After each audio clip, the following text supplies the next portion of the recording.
কুরআনুল কারীম এমন একটা বিষয়বস্তু,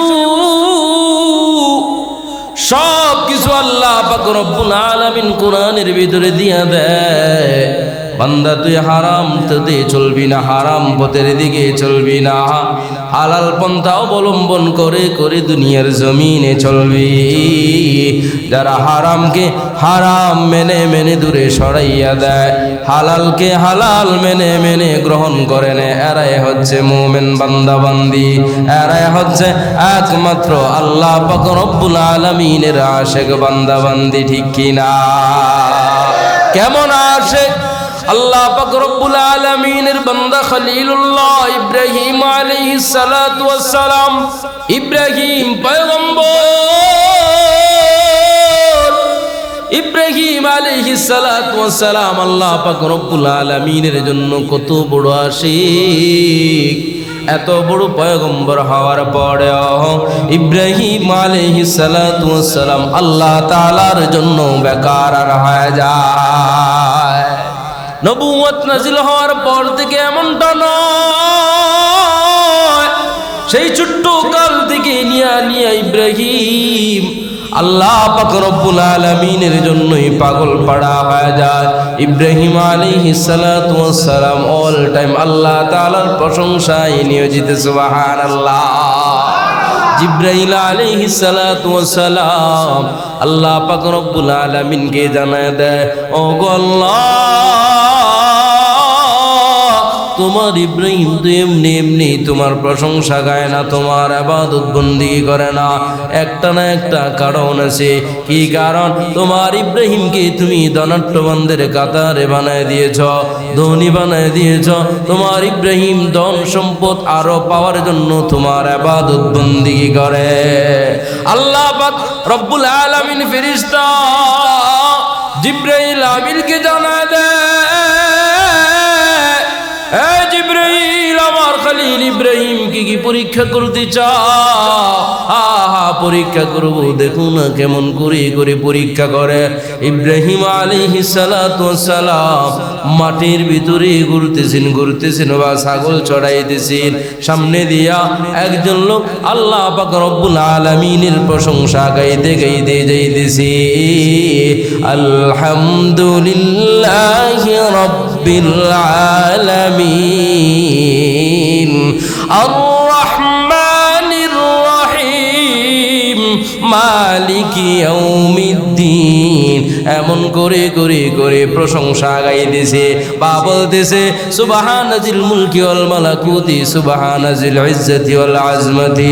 এমন করে করে যখন প্রশংসা গাইতেছে, ইব্রাহিম পয়গম্বর জানায় দেয়, কে যাইতেছো ভাই আমার একটা বার আর একটা বার আমি ইব্রাহিমকে আল্লাহর প্রশংসাগুলা শোনায় দাও। কারণ তোমার জবান থেকে যতই আল্লাহর প্রশংসা শুনতেছি ততই মজা লাগে। সুবহানাল্লাহ। ইব্রাহিম আলাইহিস সালাতু ওয়াস সালাম পবিত্র জবান থেকে যখন আল্লাহর প্রশংসা শুনে ফেলে, ইব্রাহিম তো জানে না মানুষ নাকি ফেরেশতা। ইব্রাহিম জানে দে, আমাকে আর একটা বার প্রশংসাগুলা শোনা দাও। তোমার জবান থেকে যত শ্রুতি মধুর লাগতেছে আল্লাহর কথাগুলা, এত শ্রুতি মধুর অন্য সময় আমি কারো জবান থেকে শুনি না। কারো জবান থেকে আমি শুনি না। ফেরেশতা তো মানুষ রূপ নিয়ে এসে জানা দেয়, রে ইব্রাহিম আল্লাহর প্রশংসা যদি শুনবার মনে চায় আমি ফ্রি শোনাইতে পারবো না, যদি শোনাই তুমি আমারে কি দিবা? বুঝতেছেন? যদি আল্লাহর প্রশংসা গুণগান তোমাকে শোনায় তাহলে আমাকে কি দিবা? কে বলে? জিবরাইল আলাইহিস সালাতু ওয়াস সালাম। কাকে বলে? ইব্রাহিম আলাইহিস সালাতু ওয়াস সালামকে ইব্রাহিম বলে, টেনশনের কোনো কারণ নাই, আমার যত ধন সম্পদ আছে সব ধন সম্পদ থেকে এক ভাগটা ভাগ তোমাকে, অর্ধেক ধন সম্পদ তোমার আমল নামায় লেখা দিব। বিনিময়ে আমি ইব্রাহিমকে আল্লাহর প্রশংসাগুলা শোনাইতে হবে। আবারও প্রশংসা চলতেছে। ইব্রাহিম পয়গম্বর জানায় দেয়, না না, বন্ধ করবা না, আল্লাহর প্রশংসাগুলা শুধু চলতে থাকবে, চলতে চলতে থাকবে, বন্ধ করতে পারবা না। যতই বলতেছে ইব্রাহিমের এশক আরো বাইরে যাইতেছে, ইব্রাহিম পয়গম্বর হেলতেছে দুলতেছে আর চোখের পানিগুলা ফেলে ফেলে কান্না করতেছে। রবের প্রশংসা এত মজা,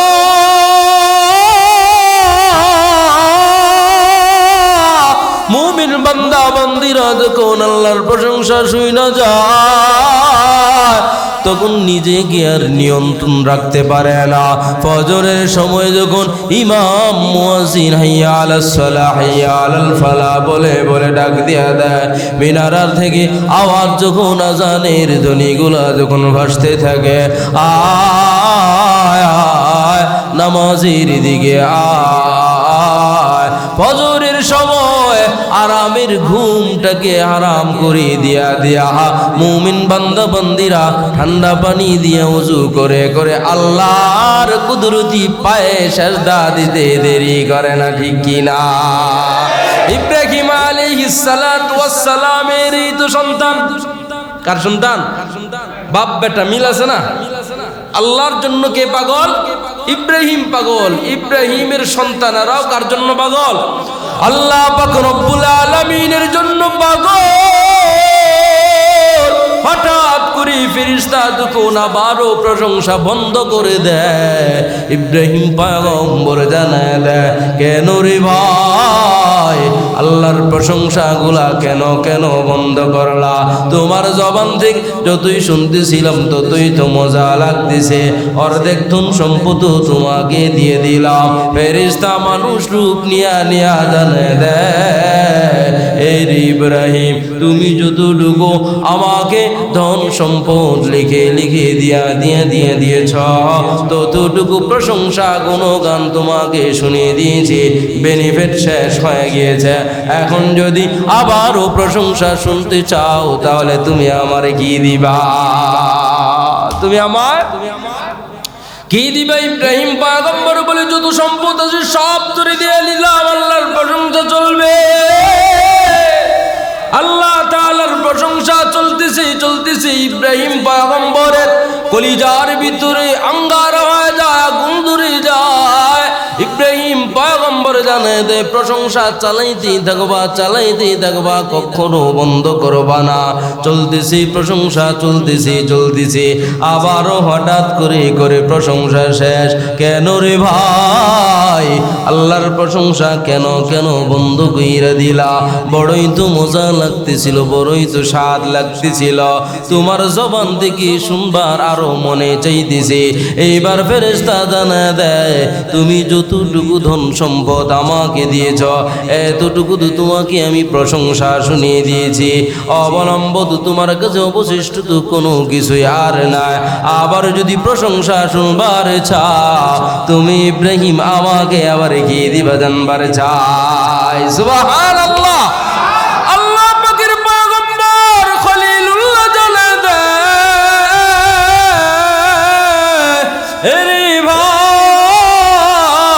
চিন্তার কোনো কারণ নয়, আমি সব ধন সম্পদ তোমার নামে লেখা দিয়ে দিয়েছি।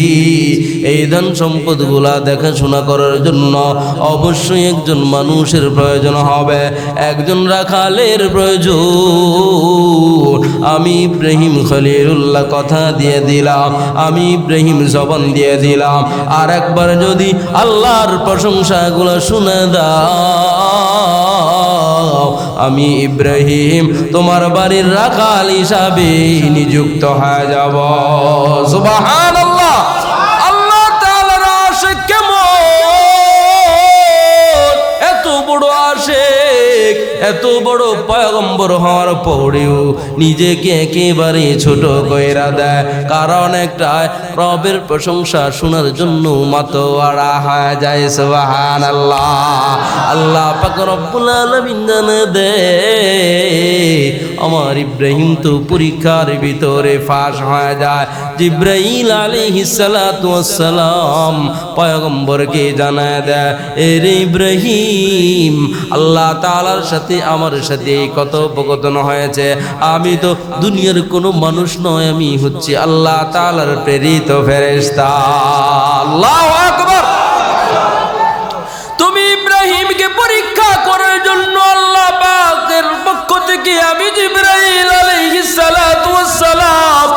জমিনের ভিতরে অবতরণ করলাম, তুমি একেবারে 100 কি এর চাইতেও দ্বিগুণ বেশি করে করে ফাঁস করে ফেলেছ।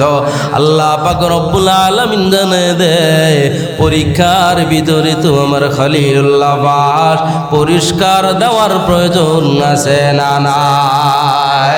আল্লাহ বলেন, ক্বালা ইন্নী জাইলুকা লিন্নাসি ইমামা।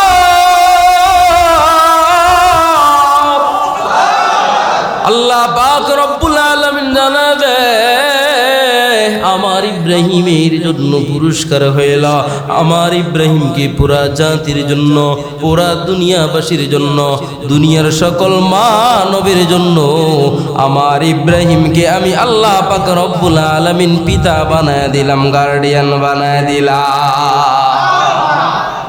তো নবীজির নাম কি? মুহাম্মাদুর রাসূলুল্লাহ।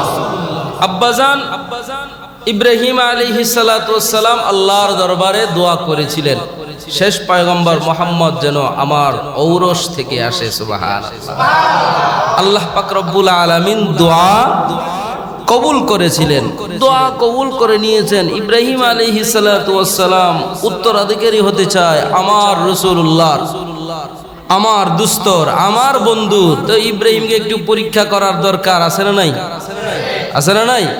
যার জন্য ইব্রাহিম আলাইহিস সালাতু ওয়াস সালামের এত বড় বড় পরীক্ষা, শুধু যে ইব্রাহিমের এত বড় বড় পরীক্ষা এইটার ভিতরে ক্ষান্ত নয়, ইব্রাহিম আলাইহিস সালাতু ওয়াস সালাম পরীক্ষার ভিতরে ফাঁস।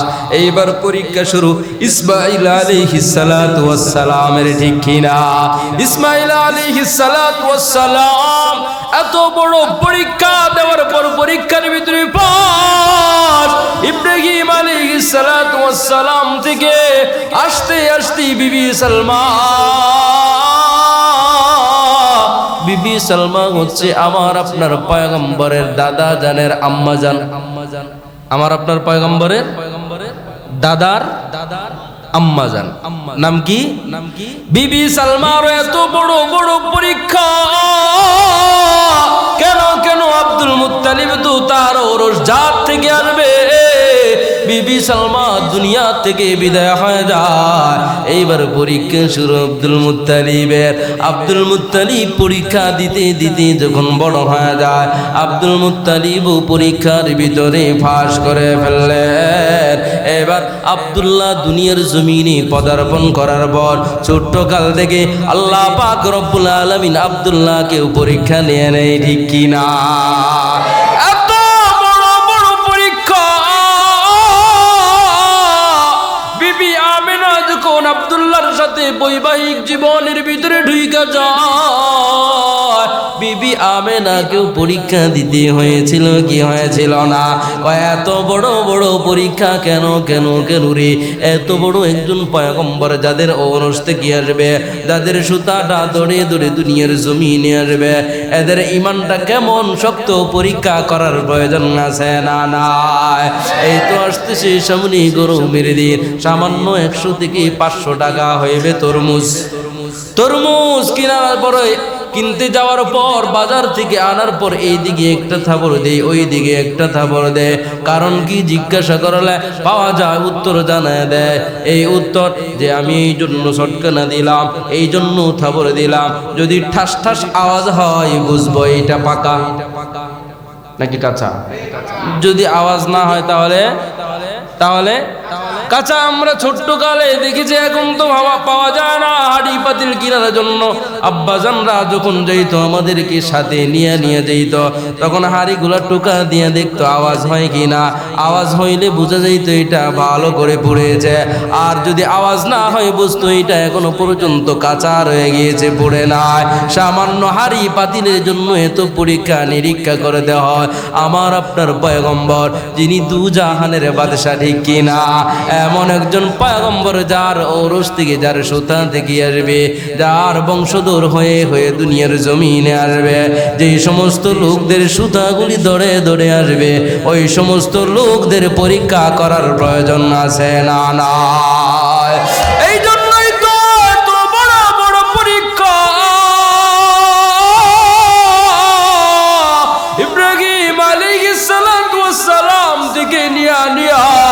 বিবি আমেনা তো পর্যন্ত এত বড় বড় পরীক্ষা বিবি আমেনা নয়, আমার আল্লাহ পাক রব্বুল আলামিন হালিমাতুস সাদিয়াকেও পরীক্ষা থেকে রেহাই দেয় নাই, ঠিক কি না? হালিমাতুস সাদিয়া তাইফের ময়দান থেকে আমার আপনার পয়গম্বরকে নেওয়ার জন্য আসে। আমার আপনার পয়গম্বরকে 10 জন মহিলা মক্কা নগরীর ভিতরে চলে আসে। এখান থেকে বাচ্চা নিয়ে লালন পালন করবে, বিনিময়ে কিছু মুনাফা পেয়ে যাবে। সমস্ত মহিলারা লম্বা চড়া ঘটনা আপনারা সকলেরই পরিচিত। পয়গম্বর হাবিবে কিবরিয়ার আব্বাজান তো আগে দুনিয়ার জমিন থেকে বিদায় নিয়ে চলে যায়। এই জন্য অন্য মহিলারা পয়গম্বর হাবিবে কিবরিয়া মোহাম্মদকে নিবে দূরের কথা, মোহাম্মদের দিকে তাকায় না পর্যন্ত। আল্লাহ পাক রব্বুল আলামিন জানায় দেয়, না না না না, আমি তো কষ্টি পাথর দিয়ে একজন মহিলাকে যাচাই বাছাই করে করে রেখেছি। ওই মহিলা আস্তে আস্তে আস্তে আস্তে আসতে থাকবে। আমার বন্ধু মোহাম্মদকে সে খুব আদর করে যত্ন করে সহকারে নিয়ে যাবে। ঠিক ঠিক কিনা? সবাই নেওয়ার জন্য আসে, সবাই বাচ্চা নিয়ে চলে যায়। যখন শুনে মোহাম্মদ একেবারে গরিব ঘরের সন্তান, বাবা নাই, কেউ নাই, আমরা তেমন কোনো মুনাফা পাবো না, যার জন্য এই বাচ্চাকে নেয়ও না দেখেও না। কারণ পয়গম্বরকে সবার দেখার সৌভাগ্য হয়। সবাই নিয়ে চলে গেছে। হালিমাতুস সাদিয়া একেবারে শেষে আসলো। আসার পর দেখলো ওই রকম ধনাট্যবানদের কোনো বাচ্চা নাই। হঠাৎ তার মাথার ভিতরে আসলো যে স্বামী সব বাচ্চা তো নিয়ে গেছে, মোহাম্মদ নামক একজন বাচ্চা আছে, তার বাবার নাম আব্দুল্লাহ, কুরাইশ গোত্রের আব্দুল মুত্তালিবের নাতি, বড় বংশের একজন পুত্র সন্তান, নেই আর না নেই একটা বার দেখতে তো পারি। সুবহানাল্লাহ বলেন না? নেই আর না নেই একটা বার তো দেখতে পারি। স্বামী যখন অর্ডার দেয়া দেয়, আমার আপনার হাবিবে কিবরিয়া মুহাম্মদ আরবি সাল্লাল্লাহু আলাইহি ওয়াসাল্লামকে দেখার জন্য চলে যায়। মুহাম্মদুর রাসূলুল্লাহ সাল্লাল্লাহু আলাইহি ওয়াসাল্লামকে বিবি আমেনা, আম্মাজান আমেনা সুন্দর চাদর দিয়া কাপড় দিয়া ডাইগারা। সিরাতের কিতাবের ভিতরে উল্লেখ করা হয়, কাপড়টা সরাইতে দেরি হয়। মুহাম্মদুর রাসূলুল্লাহ এত সুন্দর একটা মুচকি হাসি দিয়া দেয়। হালিমাতুস সাদিয়ার যতটুকু অন্তর ছিল পুরাটা অন্তরে মুহাম্মদের জন্য বিলীন করে দেয়। হালিমাতুস সাদিয়া জানায় দিয়ে এত সুন্দর বাচ্চা আমি তো আর কোনোদিন দেখি না। বিবি আমেনা জানায় দেয়, এরে হালিমাতুস সাদিয়া তুই কোথা থেকে এত সুন্দর বাচ্চা দেখবা? আমি তো ইয়াসরিবের ভিতরে বড় হয়েছি, মদিনাতুল মুনাওয়ারায় বড় হয়েছি, এখন আবার এই জায়গার ভিতরে বসবাস করতেছি মক্কা নগরীর ভিতরে। আমি মদিনায় এত সুন্দর বাচ্চা দেখি নাই। এই জায়গার ভিতরে প্রতিনিয়ত কত লক্ষ লক্ষ মানুষ বাইতুল্লাহকে তাওয়াফ করার জন্য আসে, আমি আজ পর্যন্ত এত সুন্দর বাচ্চা দেখি না। তুমি কেমন করে দেখবা? তুমি তো ছোট্ট একটা শহরের ভিতরে দেখো।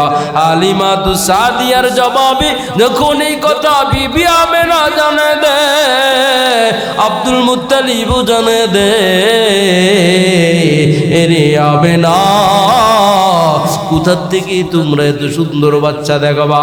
আমি তো ব্যবসা বাণিজ্য করার জন্য শামে যাই, সিরিয়ায় যায়, এই দেশে যায়, ওই দেশে যায়, প্রতিনিয়তই তো আমার কাছে লক্ষ লক্ষ নাই ছোট ছোট বাচ্চাদেরকে আমার কাছে নিয়ে ফুজার ফুক করাইবার জন্য না আসে। আমি এত সুন্দর বাচ্চা পোড়া দেশ ঘুরে ঘুরে আজ অব্দি পর্যন্ত এত সুন্দর বাচ্চা দেখি না। আমি আব্দুল মুত্তালিব দেখি নেই, তোমরা কেমন করে দেখবা? মুফাসসিরিন জানা দেয়, জিবরাইল আলাইহিস সালাতু ওয়াস সালামের কথা যদি কেউ শুনতো, মনে হয় এই কথাটাই জানা দেয়, আমার একটা পাকা বাড়ি দিলে আমি সারা পৃথিবীটাকে দেখতে পারি। জান্নাতের ভিতরে গিয়েছি, এত সুন্দর বাচ্চা কোনো জায়গার ভিতরে দেখি না। রে আব্দুল মুত্তালিব, আমি এত বড় ফেরেশতা হইয়া সারা দুনিয়াটা দেখে দেখে ঘুরে ঘুরে এত সুন্দর বাচ্চা দেখি না। আমি জিব্রাইল দেখি নাই, তোরা কেমন করে দেখবা? আমি জিব্রাইল দেখি নাই, তোমরা কেমন করে দেখবা গো? আল্লাহ পাক রব্বুল আলামিন মনে হয় জিব্রাইলের কথার উত্তর দিয়ে জানা দেয়, আরে জিব্রাইল তুমি কেমন করে ঘুরে দেখবা? তুমি না হই সারা দুনিয়াটাকে দেখেছো, আমি আল্লাহ পাক রব্বুল আলামিন পর্যন্ত তো তুমি আসতে পারো না। আমি আল্লাহ যেখানে তোমাকে যাওয়ার জন্য শক্তি দিয়েছি ওই জায়গার ভিতরেই তো যেতে পারো। এত কথা বাক আল্লাহ পাক রব্বুল আলামিন মনে হয় এই কথাটাই জানায় দেয়, আমি আল্লাহ কুল কায়নাতে আমি নিজ হাতে দিয়ে আল্লাহ পাক রব্বুল আলামিন সৃষ্টি করেছেন। আমি আল্লাহ পাক রব্বুল আলামিন মানুষকে নিজ কুদরতি হাত দিয়া বানাইলাম। আমি আল্লাহ পাক রব্বুল আলামিন এত সুন্দর করে করে কোনো বাচ্চাকে বানাই না, কোনো মানুষকে তো সুন্দর করে বানাই না। আমার পয়গম্বরকে যত সুন্দর করে বানিয়েছি আমি আল্লাহ বানাই নাই, তোমরা কেমন করে দেখবা? ঠিক না? আকাশ হতে চাঁদ নেমেছে মামিনার কোলে, আধার রাতে উঠলো যেন চাঁদের চেরাগ জ্বলে, চাঁদের চেরাগ জ্বলে। গুলশানে আজ বুলবুলিরা গাইছে শিরিন কালাম, তামাম জাহান নবীর তরে জানায় লাখো সালাম, জানায় লাখো সালাম। আল্লাহু আকবার। আকাশ হতে চাঁদ নেমেছে মামিনার কোলে, আধার রাতে উঠলো যেন চাঁদের চেরাগ জ্বলে, চাঁদের চেরাগ জ্বলে। আমার আপনার পয়গম্বর ছিলেন এত এত সুন্দর একজন বাবা, সুন্দর একজন বাচ্চা। আলিমা তু সাদিয়া জানে দে রে প্রাণের স্বামী আমার, এই বাচ্চাকে নেওয়ার পর তার পরিবার পরিজনদের দিকে আমি হালিমা তু সাদিয়া হাদিয়া উপটুকুন কি পাবো আর না পাবো জানি না। এই বাচ্চাকে মক্কা থেকে আমার ঘরে না নিয়ে আমি হালিমা তু সাদিয়া যাব না। আমি হালিমাতুস সাদিয়া যাব না। হালিমাতুস সাদিয়া পয়গম্বর হাবিবে কিবরিয়াকে নিয়ে দৌড়াইতে শুরু করে দেয়। পয়গম্বর সওয়ারির সামনে যখন বৈশা যায় দৌড়াইতেছি, সওয়ারি গুলা দৌড়াইতেছি, সবাই মিলি জানায় দেয়, এরে হালিমা তোমার সওয়ারিটাকে তুমি পরিবর্তন করে যাও। হালিমা জানায় দেয় সওয়ারি ঠিক আছে, সব কিছুই ঠিক আছে, মাগার ড্রাইভারটা একটু পরিবর্তন হয়েছে। সুবহানাল্লাহ। ড্রাইভার কে? মুহাম্মদুর রাসূলুল্লাহ সাল্লাল্লাহু আলাইহি ওয়াসাল্লাম সামনে যখন বসে যায় একেবারে বিদ্যুৎ আকারে দৌড়াইতে থাকে। হালিমা তু সাদিয়া জানা দেয় আমি ঘর থেকে যখন বের হয়ে মুহাম্মদকে আনার জন্য মক্কায় চলতেছি, আমি ঘরের ভিতরে কোনো খাবার দাবার রাইখা যাইতে পারি না। আমার ছাগল গুলার উলান দিকে তাকাইয়া দেখলাম আমার ছাগলের উলান গুলা একেবারে পড়ে আছে, এক ফোঁটা দুধ পর্যন্ত ছিল না। এমনকি আমি হালিমা তু সাদিয়ার স্তনের ভিতরে কোনো দুধ ছিল না। আমার আব্দুল্লাহ খাইতে পারে না, আমার ছোট্ট শিশু বাচ্চাটা দুধ দহন করতে পারে না, খাইতে পারে না। আমার নিজের স্তনের ভিতরে দুধ নাই, ছাগলগুলোর উলানের ভিতরেও দুধ নাই, কোনো জায়গার ভিতরে নাই।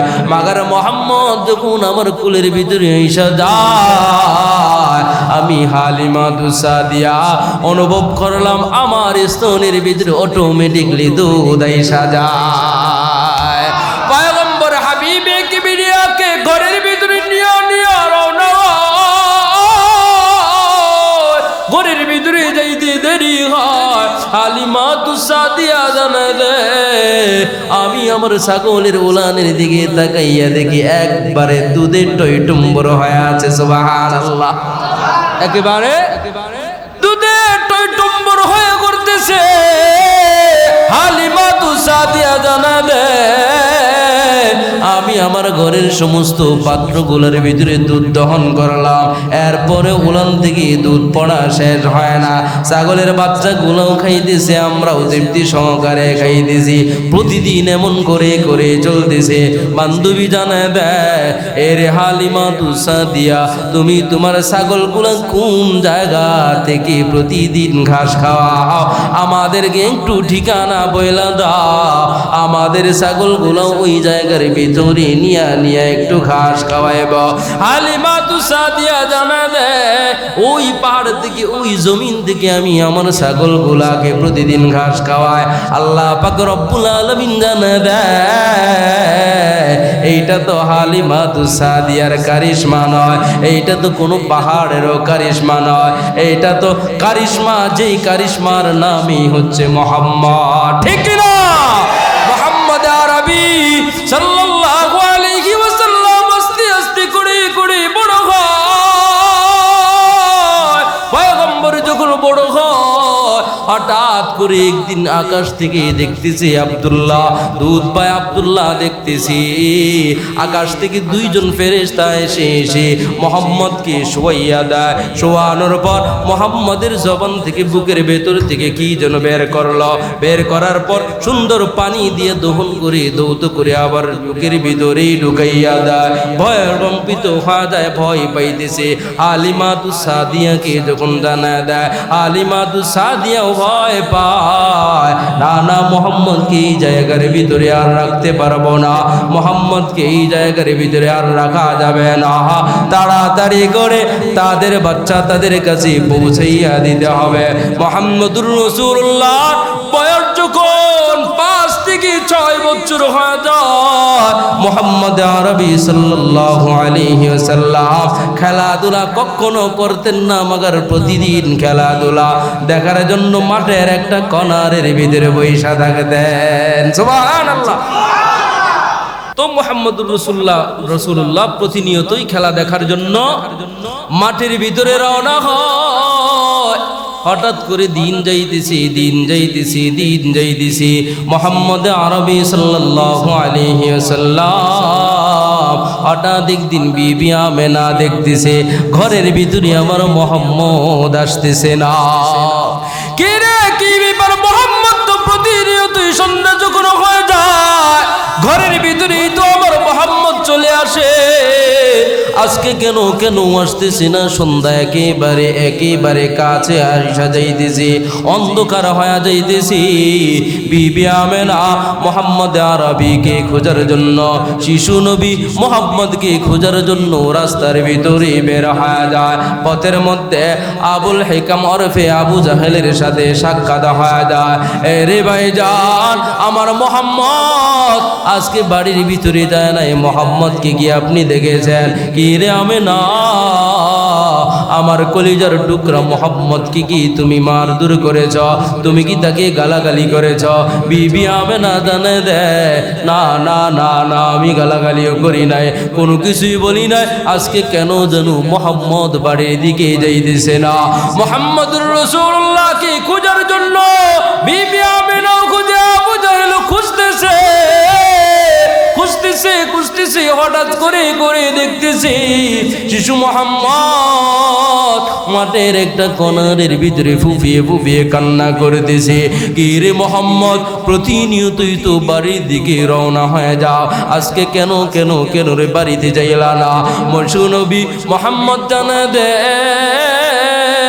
অগম্মু, প্রতিনিয়তই তো আমি খেলা দেখার জন্যই মাঠের ভিতরে চইলা আসে।